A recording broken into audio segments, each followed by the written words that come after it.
Shalom, Amanginang, saudara-saudara yang diberkati Tuhan. Kita akan mendengarkan firman Tuhan, dan agar kita dibimbing, dipandu, dituntun oleh Roh Kudus, agar bisa memahami, menghayati, dan menjadi pelaku firman Tuhan. Mari kita bersatu dalam doa. Damai sejahtera Allah yang melampaui segala akal itu, kiranya memelihara hati dan pikiran saudara di dalam Kristus Yesus Tuhan kita. Amin. Saudara-saudara yang diberkati Tuhan, kita akan mendengarkan firman Tuhan yang diambil dari Injil Markus pasal 8 ayat 31 sampai dengan ayatnya yang ke-35. Demikian firman Tuhan. Kemudian mulailah Yesus mengajarkan kepada mereka bahwa anak manusia harus menanggung banyak penderitaan dan ditolak oleh tua-tua, imam-imam kepala, dan ahli-ahli Taurat, lalu dibunuh dan bangkit sesudah 3 hari. Hal ini dikatakannya dengan terus terang, tapi Petrus menarik Yesus ke samping dan menegur dia. Maka berpalinglah Yesus dan sambil memandang murid-muridnya, ia memarahi Petrus, katanya, "Enyahlah iblis, sebab engkau bukan memikirkan apa yang dipikirkan Allah, melainkan apa yang dipikirkan manusia." Lalu Yesus memanggil orang banyak dan murid-muridnya dan berkata kepada mereka, "Setiap orang yang mau mengikut aku, ia harus menyangkal dirinya, memikul salibnya, dan mengikut aku. Karena siapa yang mau menyelamatkan nyawanya, ia akan kehilangan nyawanya. Tapi barang siapa kehilangan nyawanya karena aku dan karena Injil, ia menyelamatkannya. Apa gunanya seorang memperoleh seluruh dunia, tapi kehilangan nyawanya? Karena apakah yang dapat diberikannya sebagai ganti nyawanya? Ayat 38, sebab barang siapa malu karena aku dan karena perkataanku di tengah-tengah angkatan yang tidak setia dan berdosa ini, anak manusia pun akan malu karena orang itu apabila ia datang kelak dalam kemuliaan Bapanya diiringi malaikat-malaikat kudus. Demikian firman Tuhan. Saudara-saudara yang diberkati Tuhan, hari ini topik kita tentang berhikmat dalam Yesus. Seperti apa sih berhikmat dalam Yesus, dan bagaimana agar kita bisa berhikmat di dalam Yesus? Ini yang akan kita pelajari dari firman Tuhan hari ini. Kita akan coba lihat seperti apa sih orang-orang berhikmat di dalam Alkitab. Kita ambil 2 contoh saja. Salomo, Raja Salomo disebut sebagai raja yang paling berhikmat. Jadi tulisan-tulisan hikmat Salomo kita bisa baca dalam Amsal dan Pengkhotbah. Bagaimana dia bisa berhikmat? Firman Tuhan berkata bahwa dia menuruti ajaran bapaknya, menuruti firman Tuhan, terus menjadi murid dari firman Tuhan, menjadi pelaku firman Tuhan. Ketika Salomo diberi tawaran oleh Allah, minta apa saja yang dia mau, Salomo minta, berikanlah aku hikmat. Dia tidak minta kekayaan, tidak minta popularitas, tidak minta kemuliaan, tapi berikan aku hikmat agar aku bisa memimpin umatmu. Lalu yang kedua yang kita lihat, Yesus. Yesus itu adalah orang paling berhikmat yang pernah ada di dunia ini. Firman Tuhan berkata dalam Lukas 2 ayat 22, Yesus bertumbuh semakin besar dan semakin bijaksana. Jadi semakin berhikmat. Ia juga semakin disukai Allah dan manusia. Jadi Yesus bertumbuh secara fisik, tapi juga bertumbuh hikmatnya. Bagaimana mereka bisa memperoleh hikmat? Dalam firman Tuhan, Yesaya 11 ayat 2 dikatakan, Roh Tuhan akan ada padanya, roh hikmat dan pengertian, roh nasihat dan keperkasaan, roh pengenalan dan takut akan Tuhan. Itulah kembali yang dikutip oleh Yesus dalam Lukas 4 ayat 18-19.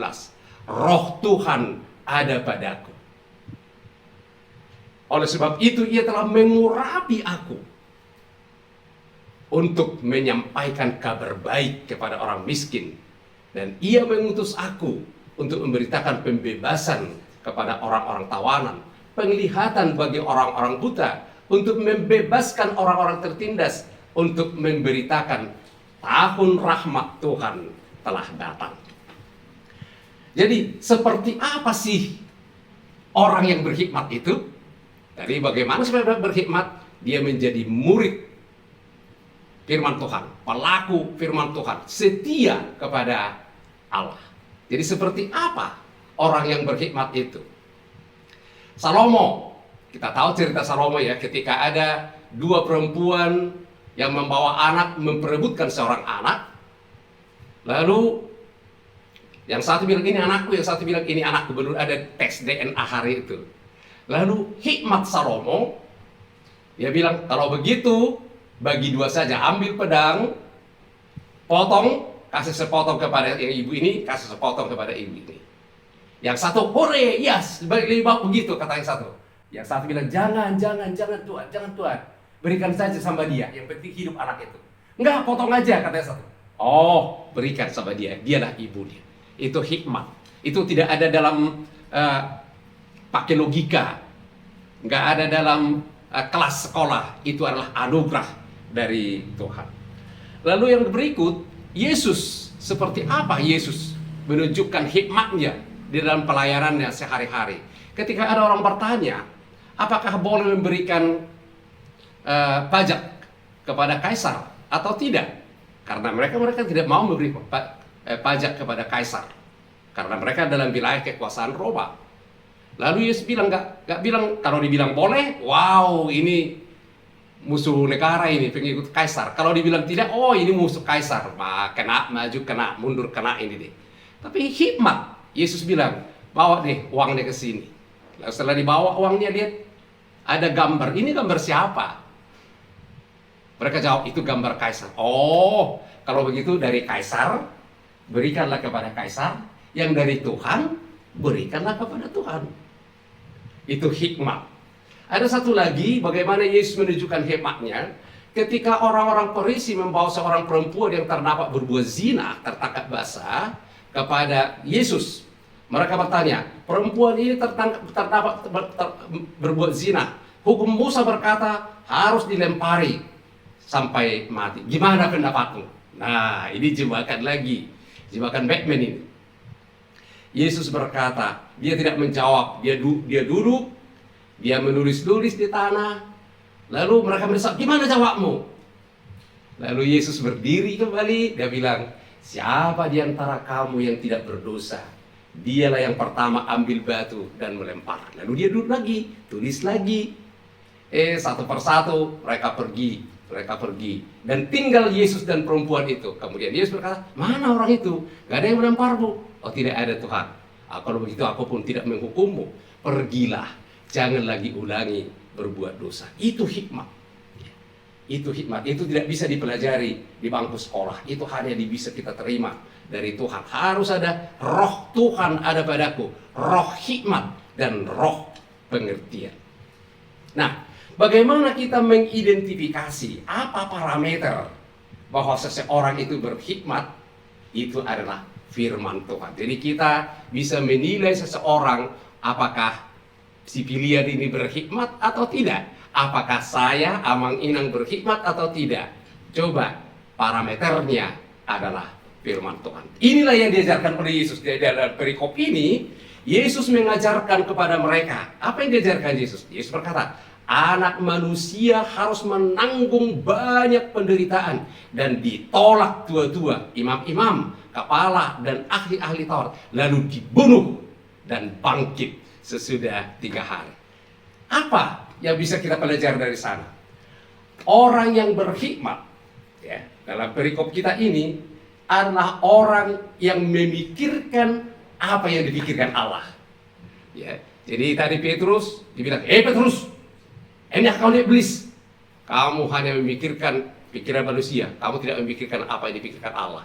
Jadi berhikmat adalah kalau saya selalu memikirkan apa yang dipikirkan Allah, bukan yang dipikirkan oleh manusia. Jadi kita sekarang terjebak dalam persoalan-persoalan ini, khususnya COVID ini ya. Apa yang kita pikirkan? Yang dipikirkan oleh manusia, bukan yang dipikirkan oleh Allah. Bagaimana kita mengetahui apa pikiran Allah? Baca Alkitab. Belajarlah dari Alkitab. Renungkan Alkitab. Lakukan Alkitab. Kita akan tahu apa yang dipikirkan oleh Allah. Jadi orang yang berhikmat itu, dia tidak hanya melihat sepotong peristiwa. Jadi kita hanya sering melihat sepotong peristiwa, hanya peristiwa COVID. Tapi bagaimana peristiwa kehidupan secara utuh, nggak ada yang mampu melihat. Nah, orang yang berhikmat, dia tidak hanya melihat sepotong atau 2 potong peristiwa, tapi dia melihat secara holistik, secara keseluruhan, dari A sampai Z. Siapa yang bisa melihatnya? Allah. Karena Allah adalah Alfa dan Omega. Jadi kalau kita berpikir seperti Allah, kita akan diajari melihat satu peristiwa secara utuh, secara holistik, bukan hanya secara sepotong-sepotong. Yang kedua, bagaimana orang yang berhikmat itu? Bahwa orang berhikmat tahu tujuan. Untuk bisa mencapai tujuan, kita butuh pengorbanan. Butuh pengorbanan. Jadi Yesus tadi, agar dia bisa mencapai tujuannya menyelamatkan manusia, dia harus menderita, ditolak tua-tua, ahli-ahli Taurat, bahkan dibunuh, tapi bangkit pada hari yang ketiga. Orang yang berhikmat itu tahu bahwa yang paling berharga dalam hidup adalah nyawa kita. Ya, nyawa kita, bukan harta kita. Sayangnya, banyak orang berpikir bahwa dia berhikmat, tapi bagi dia lebih berharga harta daripada nyawanya. Ada begitu banyak orang yang mengorbankan kesehatannya, bahkan nyawanya untuk harta. Orang yang berhikmat, dia lebih mengutamakan nyawanya, kehidupannya yang kekal. Nah, sekarang Yakobus berkata, tetapi apabila di antara kamu ada yang kekurangan hikmat, hendaklah ia memintanya kepada Allah. Jadi bagaimana supaya kita berhikmat? Mintalah kepada Allah. Harus diminta, bukan kepada manusia. Itu tidak bisa dipelajari. Hikmat adalah anugerah dari Allah. Siapa di antara kamu yang bijak dan berbudi? Jadi tandanya orang bijak dan berbudi itu, dia ditunjukkan dengan cara hidup yang baik, perbuatan oleh hikmat, lahir dari kelembutan. Menjadi orang yang lembut, orang yang sabar, orang yang tekun, orang yang berani menghadapi kenyataan. Hikmat dari atas adalah murni, pendamai, peramah, penurut, penuh belas kasihan dan buah-buah yang baik. Tidak memihak, tidak munafik. Itu yang berhikmat. Jadi kita cek sekarang, apakah aku, Amang Inang, saudara-saudara yang mendengarkan tayangan renungan ini, orang yang berhikmat? Kalau saya pendamai, saya peramah, saya penurut, saya penuh belas kasihan, menghasilkan buah-buah yang baik, tidak memihak dan tidak munafik, yes, saya orang yang berhikmat. Lalu saudara-saudara, orang yang tidak berhikmat itu bagaimana? Memikirkan apa yang dipikirkan manusia. Tadi Yesus berkata, Petrus, enyahlah iblis, engkau hanya memikirkan apa yang dipikirkan manusia, bukan apa yang dipikirkan Allah. Jadi Yakobus berkata, jika kamu menaruh perasaan iri hati dan kamu mementingkan diri sendiri, janganlah kamu megahkan diri, janganlah berdusta melawan kebenaran. Itu bukan hikmat yang datang dari atas, tapi dari dunia, dari nafsu manusia, dari setan-setan. Wow. Sebab di mana iri hati, mementingkan diri sendiri, di situ ada kekacauan dan segala macam perbuatan jahat. Jadi itulah hikmat dari dunia. Lalu apa yang kita lakukan sekarang? Yang pertama, agar kita menjadi orang yang berhikmat di dalam Yesus, terimalah Yesus menjadi Tuhan dan Juru Selamatmu. Ya, kalau itu saya percaya kita semua sudah terima. Kalau ada yang belum, inilah waktu putuskan, terima Yesus menjadi Tuhan dan Juru Selamatmu. 1 Korintus 1 ayat 30. Tetapi oleh Dia, oleh Yesus, oleh Allah, kamu berada dalam Kristus, yang oleh Allah telah menjadi hikmat bagi kita. Oleh Yesus Kristus itu, oleh Allah menjadi hikmat bagi kita. Jadi terima Yesus menjadi Tuhan dan Juru Selamat. Yang kedua, kita harus bersedia diajar, menerima didikan, menerima pengajaran, dan mau belajar. Dari mana? Ya dari firman Tuhan. Kita sudah pernah belajar firman Tuhan, terima firman Tuhan sebagai kebenaran tertinggi. Ya, jadi sebagai kebenaran tertinggi, lakukan firman Tuhan. Yang ketiga, orang yang berhikmat itu melihat jauh ke depan, ke masa depan. Jadi tadi bukan sepotong-sepotong. 2 Korintus 4:18 firman Tuhan berkata, sebab kami tidak memperhatikan yang kelihatan, melainkan yang tidak kelihatan. Karena yang kelihatan itu sementara, sedangkan yang tak kelihatan itu kekal. Jadi melihat sampai ke kekekalan, yaitu bersama dengan Yesus. Saudara-saudara yang diberkati Tuhan, saya percaya dengan mendengarkan, menghayati dan menjadi pelaku firman ini, semua kita akan menjadi orang-orang yang berhikmat. Tuhan Yesus memberkatimu. Amin. Terima kasih Tuhan Yesus untuk firman. Biarlah firman itu oleh Roh Kudus ditorehkan dalam hati sanubari kami. Ajar kami agar bisa menghayati dan menjadi pelaku-pelaku firman-Mu. Dan dengan demikian kami menjadi orang-orang yang berhikmat di tengah-tengah perjalanan kehidupan ini. Terima kasih Tuhan Yesus. Berkati setiap orang, apapun pergumulannya, apapun masalah kehidupnya, khususnya yang berhubungan dengan sakit penyakit. Engkau urapi setiap tindakan medis, berkati agar menjadi cara Tuhan untuk mengalirkan kesehatan dan kesembuhan. Terima kasih Tuhan Yesus. Dengan tuntunan-Mu, bimbingan-Mu, dan kami siap diajar, kami akan bertumbuh hari lepas hari menjadi orang-orang yang berhikmat. Amin. Tuhan memberkati engkau dan melindungi engkau. Tuhan menyinari engkau dengan wajahnya dengan memberikan engkau kasih karunia. Tuhan menghadapkan wajahnya kepadamu dan memberikan engkau damai sejahtera. Amin. Horas, Tuhan Yesus berkati.